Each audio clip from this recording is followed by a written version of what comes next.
This introduction is to explain why I re-uploaded this video. Okay, so let's explain why I'm doing this. When I uploaded this video in early November, I had 200 subscribers. My thought process when making the video was, oh hey, this is a funny meme that I see everywhere. I want to learn some more about it. I didn't think many people would watch the video.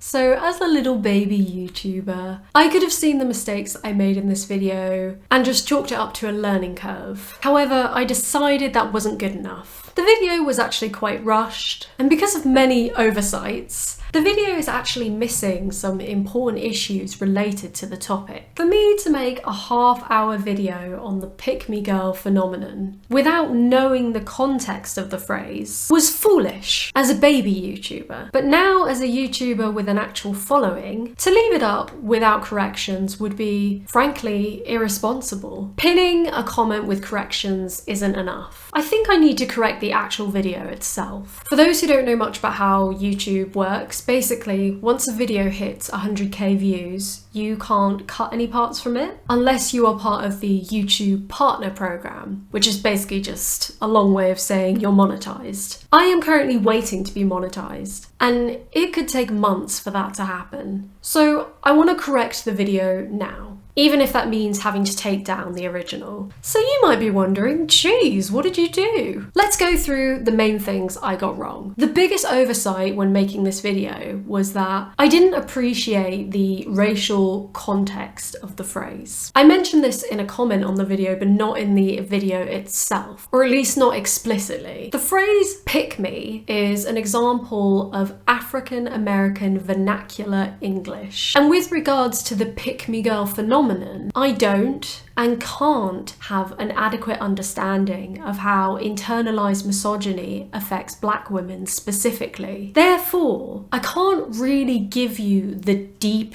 dive that the title of my video suggests. What I can give you are a bunch of opinions and observations on how the meme of pick-me's appears in its current form. It has now become a part of mainstream internet discourse, with multiple Facebook groups dedicated to it and TikTok trends celebrating the phrase. So in my original video, I credit Black Twitter, which I suppose isn't untrue, but it's only part of the picture. So I can't comment on this phrase as an expert on its cultural origins and how race intersects with the phrase. Instead, I speak about the phrase pick me in its current meme form and how it's a very current case study of internalized misogyny on social media. Consider this video as a bunch of opinions and just that. So the second issue I want to address with this video, which was also a major oversight, is domestic violence and abusive relationships. Someone made an excellent comment on how some of the people I showed displayed signs of being in controlling or abusive relationships. There's a specific video which jumps out, and that is the video of the woman feeding her partner. I included it as an example of how pick-me's infantilize the men they're with. However, this was actually a bad example. The woman in that video wasn't preaching to other women about how to be the best girlfriend. It was merely a video of her feeding her partner. So me classifying her as a pick-me was making an assumption based on evidence that I didn't have. She doesn't even speak in the video, which goes on to my next point and how this links to abusive relationships. Obviously, we cannot know the true nature of these people's relationships. They're people on the internet,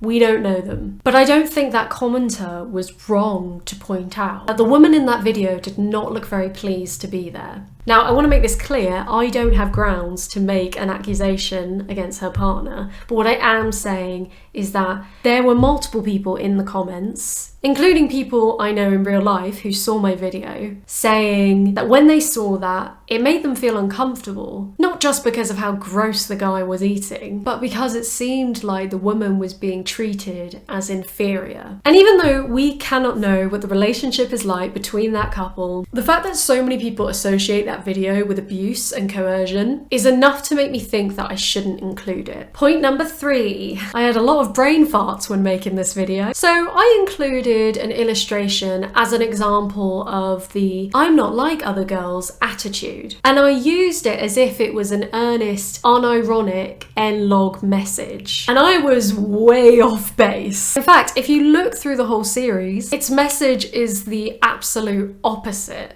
Julie Hang, who you should definitely go check out, by the way, I am very sorry for taking your artwork out of context and completely misrepresenting its meaning. The fact that I managed to miss this before including it in the video, I mean, the artist is Julie Hang, she's awesome, go check her out. So those are the 3 major things I wanted to correct. Deleting the video without explanation wouldn't be acknowledging my lapse in research and my future intentions for this channel. I want my videos to be thoroughly researched and ultimately be a positive contribution to the world and hopefully make you laugh. I don't want the most viewed video on my channel to be the most rushed and the least researched. In addition, I also cut out and trimmed some of the clips I used, just to make it a bit more concise and to make sure that I'm abiding by fair use. Thank you for hearing me out, and I hope you enjoy it.